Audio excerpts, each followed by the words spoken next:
1 உழைப்பாளர் தினம். உலகத்தில் சிறந்த வேலைக்காரன் நான் தான் நிரூபிப்பேன். அப்படின்னு காலைல ஒரு 11:57 போல் தான் எழுந்தேன். டைம் பார்த்தா எனக்கே ஷாக்கு. நீங்களாம் காரி துப்புனாலும் தப்பே இல்லை.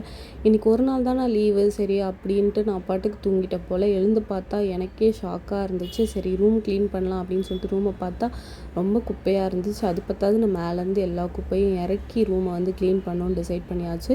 இது என்னோடய லிவிங் ரூம், என்னோடய டைனிங் ரூம், என்னோடய கிச்சன், எல்லாமே தான். என் பெட்ரூமும் இதான். அதனால் என்ன பண்ணுறது, குப்பையாக தான் இருக்கும். சரி க்ளீன் பண்ணுவோன்னு சொல்லிட்டு க்ளீன் பண்ண ஸ்டார்ட் பண்ணி அழகாக க்ளீன் பண்ணியாச்சு. என்னால் எவ்வளோ நீட்டாக க்ளீன் பண்ண முடியுமோ அந்தளவுக்கு நீட்டாக க்ளீன் பண்ணிவிட்டேன். இருக்கிற ட்ரெஸ் எல்லாம் எடுத்து போட்டு மடித்து அழகாக ஷெல்ஃபில் வச்சுட்டு ரூமை பார்க்கும்போது எனக்கே வந்து ஆச்சரியமாக இருந்துச்சு. நம்ம ரூமாடா இது அப்படின்னு சொல்லிட்டு கொஞ்சம் நீட்டாக இருக்குது அப்படின்னு நான் ஃபீல் பண்ணுறேன். சீரியஸ்லி இந்தளவுக்கு நீட்டாக இருக்கிறது ரொம்ப பெரிய விஷயம். ஏன்னா என் ரூமில் எப்போ பார்த்தாலும் ஏதாவது செஞ்சுக்கிட்டே இருப்பேனா, ஸோ அதனால் வந்து ரொம்ப மெஸ்ஸியாக இருக்கும்.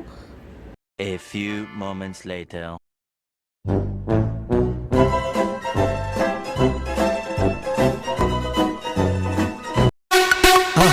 மறக்காம சர்ப்ரைஸ் பண்ணுங்க.